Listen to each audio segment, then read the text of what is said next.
poursuit tout de suite notre séquence avec l'Ukraine. Nous en avons parlé. Que se passe-t-il actuellement sur ce théâtre de guerre? Qu'en est-il des drones et de la guerre électronique? On fait le point tout de suite avec notre invité Thomas Withington.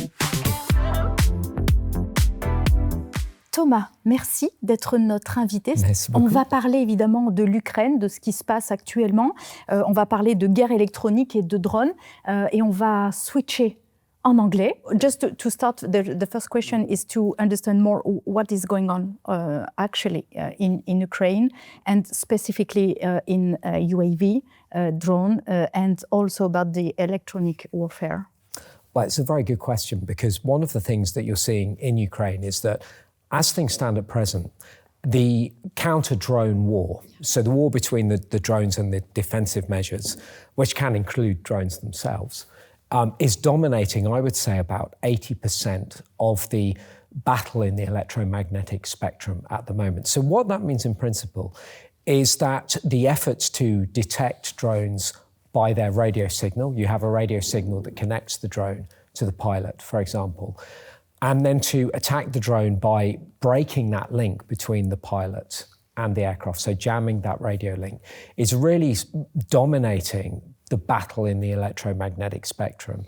Now, that doesn't mean that the other, perhaps more conventional electronic warfare missions have gone away, so jamming the enemy's radar, jamming their use of radio, jamming their use of satellite-based navigation has gone away. But what we're seeing really is that the majority of the effort on both sides is really being dedicated and devoted towards the drone battle. So we know already that the cyber warfare and the electronic warfare are really connected. How is this cyber warfare being used in conjunction with the electronic warfare? Well, it's a very interesting question. Really, the effort of electronic warfare was jamming, basically. So that means interfering with your enemy's use of a radio or radar, just with interference, the kind of thing, for those of us old enough to remember, like me, for instance, when your television used to get interference, it would go fuzzy if there was some problem with the signal. That's effectively what you're creating in electronic warfare. But now you have the means to also inject malicious code into perhaps a radar, a radio, or a UAV, a drone in this case. We're all familiar, for instance, in our daily lives with how much we depend on digital technology, our smartphones, for example. So the ability to be able to use an electronic attack, to be able to then influence how that system works through the use of malicious code, in the same way that a computer would suffer an attack from malware or a virus, is becoming an important consideration on the battlefield. And it's not the stuff of science fiction, it's happening right now.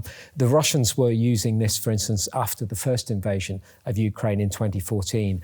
And the importance, I think, of electronic warfare delivered cyber effects, if you like, will only grow in the future. So about the next scenarios, what do you think that the main possible ones? I think there's a number of things coming through that have been influenced by Ukraine, and more recently what we've been seeing in the Middle East, particularly with the conflict in Iran. I think we can confidently expect to see the more use of cyber warfare at the tactical level on the battlefield. We're very used to it being used, for example, for cyber attacks against banks, against government institutions, things that we use in our daily life. We're used to increasingly, particularly in the north of Europe, GPS jamming, for instance. So we're denied the use of satellite navigation. But I think we'll see the volume of that increasing in future conflicts. The drone threat is clearly not going away. We've seen that in Iran recently. We've seen that drones represent a very attractive asymmetric means of being able to at least challenge the military superiority of an adversary. And that is something that I think is going to continue. And what all of those things boil down to is that the electromagnetic spectrum is becoming not only an increasingly more important battleground, but an increasingly congested one. Because one point I would mention with Ukraine is that the electronic war is not happening in a vacuum. It's happening in an environment where people still use the spectrum.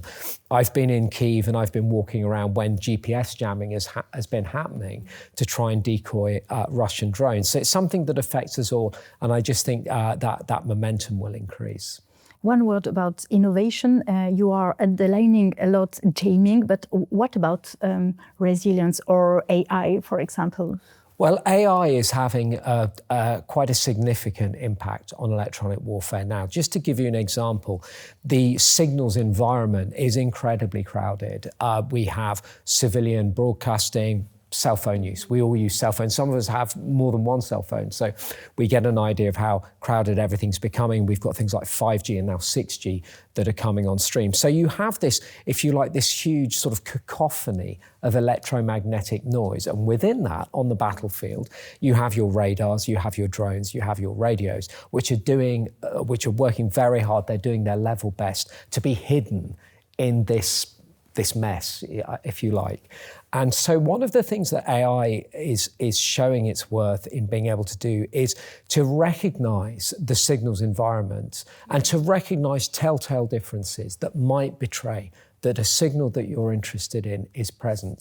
And they can do this at an infinitesimally shorter time compared to what a human operator can do. So the human operator is not going away. They will always be front and center of electronic warfare. But AI is assisting the means to, first of all, detect the signal of interest that is trying to remain as hidden as possible, and then also to recognize what that signal is. It's one thing finding a signal of interest, but then determining what that signal is through electronic fingerprinting, that kind of thing. So AI is making its presence felt on that score. The other thing that is happening is the means of being able to jam a signal is also changing, because there is a capability, for instance, for AI-enabled software to be able to compose a jamming waveform. So that's the actual signal that does the damage to the radar or the radio, whatever you're targeting. And again, this is something that it can do very rapidly. So a key contribution to electronic warfare in the electromagnetic battle is the ability to increase the pace of that battle. And that's becoming something very significant. And what are maybe one other more lessons learned for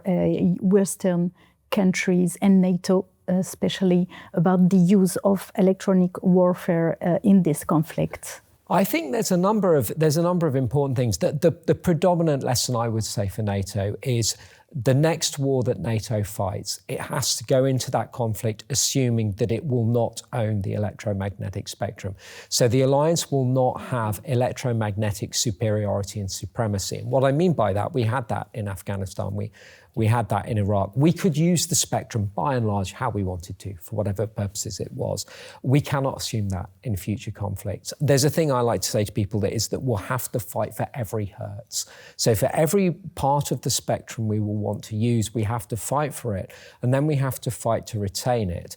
And that sort of tactical process is part of the wider operational and strategic goal, which is you have to, first of all, establish electromagnetic superiority.